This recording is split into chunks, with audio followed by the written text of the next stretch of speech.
प्रिय शिष्यों, मेरे विद्यार्थियों, आज आप इस कक्षा में आए हैं जानने के लिए। कल आपको मैंने पढ़ाया था कि दुर्घटना क्या है, कैसे होती है, कितने प्रकार की होती है।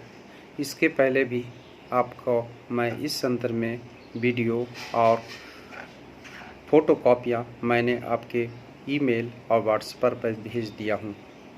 आज विषय वस्तु है कि दुर्घटना के जो घटक हैं जिसकी वजह से हम असुरक्षित कार्य करते हैं, वो क्या करें कि हम असुरक्षित कार्य न कर पाएँ।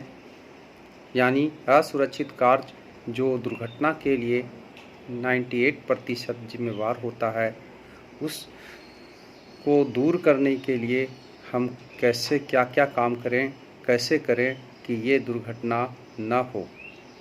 जब 98% दुर्घटनाओं को रोका जा सकता है, तो आखिर हम लोग क्यों नहीं रोक पाते हैं, जिसके फलस्वरूप मैंने पहले ही पाठ में आपको मानसिक तनाव के बारे में विस्तृत जानकारी दिया था। आज मैं विशेष रूप से जल्दीबाजी के शब्द के बारे में विशेष जानकारी दूंगा। जल्दीबाजी क्या है, कैसे होती है और जल्दीबाजी से दुर्घटनाएं घटती है वो कैसे। दुनिया के समस्त आदमी आज समय अभाव की बात किए करते हैं। जिनसे बात कीजिए आपको लगेगा कि उनके पास तो कुछ समय ही नहीं है। यानी सभी लोग जल्दीबाजी में हैं। मैंने विद्यार्थियों से, आप लोग से भी पूछा कि जल्दीबाजी क्या है। तो जल्दीबाजी जल्दी काम करना, यानी विषय वस्तु को सही ढंग से न समझने की वजह से ऐसे उत्तर आते हैं। तो अब ये समझें कि जल्दीबाजी एक है क्या। तो जल्दीबाजी एक तुलनात्मक शब्द है, समय की तुलना करने वाला शब्द है। और तो समय की तुलना हम किससे करते हैं? एक मानक समय होता है प्रत्येक काम करने के लिए, प्रत्येक काम को सुरक्षा के साथ संपादित करने के लिए एक न्यूनतम समय होता है जो निर्धारित किया जाता है उस काम को करने के लिए। तो उस न्यूनतम समय को ही हम मानक समय या स्टैंडर्ड टाइम कहते हैं।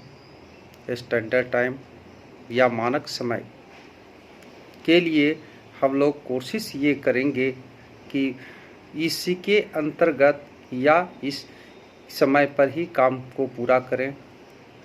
इस स्टैंडर्ड टाइम से भी कम समय में काम को संपादित करना दुर्घटना को बुलाना है। यानी स्टैंडर्ड टाइम से पहले, मानक समय से पहले काम को पूरा करने का मतलब है कि समय की बचाना, मानक समय में भी बचत कर लेना। मानक समय वह न्यूनतम टाइम होता है जो सुरक्षा के साथ वो काम संपादित करने के लिए न्यूनतम होता है। अतः जैसे आप एक उदाहरण देंगे, उससे आपको पता चल जाएगा कि मानक समय होता क्या है। तो मानक समय, मान लीजिए कि आपको ट्रेनिंग सेंटर से चरही जाना है। चरही और ट्रेनिंग सेंटर के बीच की दूरी 3 किलोमीटर है।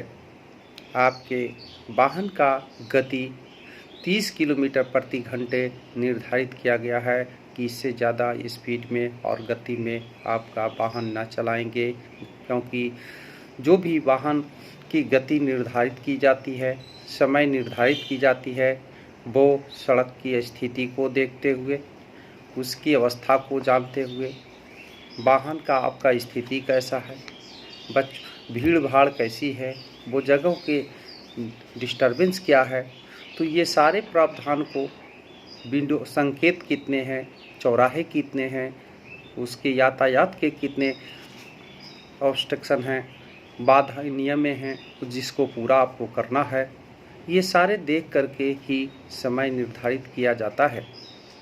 इन समय को पूरा करने के लिए आप आपके समय लग जाएंगे, यानी वो भी सुरक्षा के साथ कार्य संपादित में समय माना जाएगा। अगर इस काम को पूरा करेंगे तो आपकी समय की बचत नहीं होगी, और नहीं बचत होने की वजह से ऐसा आप नहीं कर पाएंगे। तो सुरक्षा के साथ काम करना अपने जीवन को बचाने का प्रथम प्रयास है। तो ऐसा करें कि आप इस 3 मिनट का जो समय आपको लगा, अगर आपने चरही और ट्रेनिंग सेंटर के बीच की दूरी 6 मिनट में टाइम पूरा करने के लिए आपको कहा गया है, लेकिन आपने 3 मिनट का समय में ही पूरा कर लिए, यानी 3 मिनट बचाने के लिए आपने सुरक्षा के सारे मापदंडों का उल्लंघन किया। यथा जैसे आपने गाड़ी की गति को 60 किलोमीटर प्रति घंटा चलाया, जो कि आपको वैध नहीं है, जो कि अनुमति नहीं मिली थी। अतः आउट ऑफ कंट्रोल आपने गाड़ी चलाया। नियंत्रण गति से ज़्यादा इस गति में गाड़ी चलाना, इससे क्या हुआ, आपका ऊर्जा की खपत की दर सामान्य दर से दुगना होगा और आपके शरीर की थकान भी दुगनी हो जाएगी। फलतः कम समय में आप ज़्यादा काम करेंगे तो क्या आपके शरीरों की कार्य क्षमता का ह्रास होगा और आपका मानसिक दबाव पड़ेगा, और जिसकी वजह से आप बिना सुरक्षा के नियमों का पालन करते हुए अपने वाहन को चलाएंगे। फलतः आपके दुर्घटना होने की संभावना बढ़ जाएगी।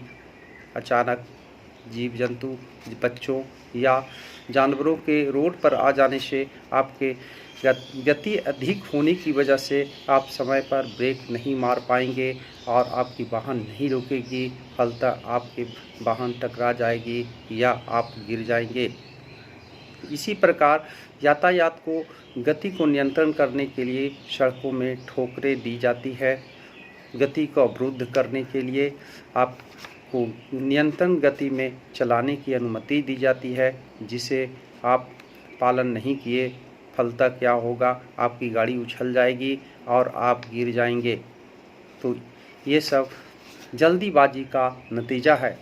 अतः जल्दी के चक्कर में अपने जान को जोखिम में न डालें और सावधानी पूर्वक ही वाहन चलाएं, और जल्दीबाजी में रह करके अपने लोगों का जान जोखिम में न डालें। यही इस पाठ्य का मुख्य उद्देश्य है।